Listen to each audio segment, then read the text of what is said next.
ஆண்டவரும் உலக ரட்சகர் மீட்பெருமா இருக்கிற இயேசு கிறிஸ்துவின் அற்புத நாமத்தினால் யாவருக்கும் காலை வாழ்த்துக்களை தெரிவித்துக் கொள்கிறோம். இன்றைக்கும் வாழ்வு தரும் உணவு வழியாய் உங்களை சந்திப்பதில் மிக்க மகிழ்ச்சி அடைகிறோம். இன்றைக்கு வேத வசனத்திற்கு நாம் செவி கொடுப்போம். ஒவ்வொரு முறையும் நான் மீண்டுமாய் கேட்டுக்கொள்கிறேன், வேதம் இருந்தால் எடுத்து கையில் எடுத்து வாசிக்கும் போது நீங்களும் வாசிங்கள். கர்த்தர் உங்களை ஆசீர்வதிப்பாராக. யோவான் எழுதின நற்செய்தி நூல் 8ஆம் அதிகாரம் 21 25 முடிய இறை பகுதிகளை நாம் வாசிக்க கேட்போம். இயேசு மறுபடியும் அவர்களை நோக்கி, நான் போகிறேன், நீங்கள் என்னை தேடி உங்கள் பாவங்களினாலே சாவீர்கள். நான் போகிற இடத்திற்கு வர உங்களால் கூடாது என்றார். அப்போது யூதர்கள், நான் போகிற இடத்திற்கு வர உங்களால் கூடாது என்கிறானே, தன்னைத்தான் கொலை செய்து கொள்வானோ என்று பேசிக்கொண்டார்கள். அவர் அவர்களை நோக்கி, நீங்கள் தாழ்விடத்திலிருந்து உண்டானவர்கள், நான் உயர்விடத்தில் உண்டானவன். நீங்கள் இந்த உலகத்திற்கு உண்டானவர்கள், நான் இந்த உலகத்திற்கு உண்டானவன் அல்ல. ஆகையால் நீங்கள் உங்கள் பாவங்களில் சாவீர்கள் என்று உங்களுக்கு சொன்னேன். நானே அவர் என்று நீங்கள் விசுவாசியாவிட்டால் உங்கள் பாவங்களிலே சாவீர்கள் என்றார். அதற்கு அவர்கள், நீர் யார் என்றார்கள். இயேசு அவர்களை நோக்கி, நான் ஆதி முதலாய் உங்களுக்கு சொல்லி இருக்கிறவர் தான்.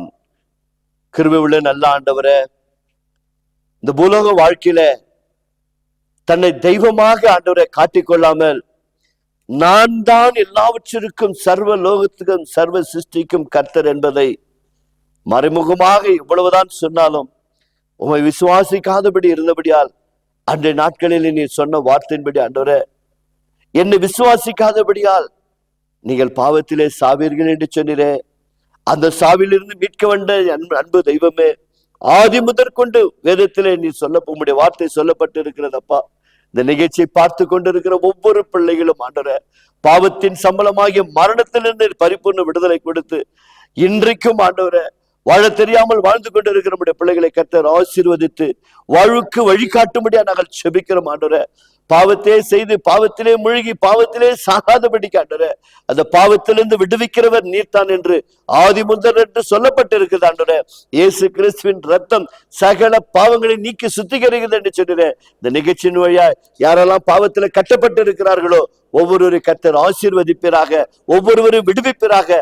சாத்தானுடைய கட்டுகளில் அநேகர் கட்டப்பட்டிருக்கிறார்கள், மாந்திரிக கட்டினால் கட்டப்பட்டிருக்கிறார்கள். இயேசுவின் நாமத்தினால் அவர்களுடைய காலை வேளை விடுவிக்கிறோம் அப்பா. கர்த்தர் நீங்கள் அப்படியே செய்கிறமைக்காய் நன்றி. ஒவ்வொருவரையும் கர்த்தர் ஆசீர்வதிப்பீராக சுவாமி. விடுவித்தமைக்காய் நன்றி. பாவத்தின் சம்பளமாகிய மரணத்திலிருந்து விடுவித்து நித்திய வாழ்வுக்குள் நடத்தும்படியாய் உம்முடைய அன்பின் கரங்களில் ஒப்பிடுகிறோம். இயேசுவின் நாமத்தினால் வேண்டிக் கொள்கிறோம் பிதாவே, ஆமென். God bless you.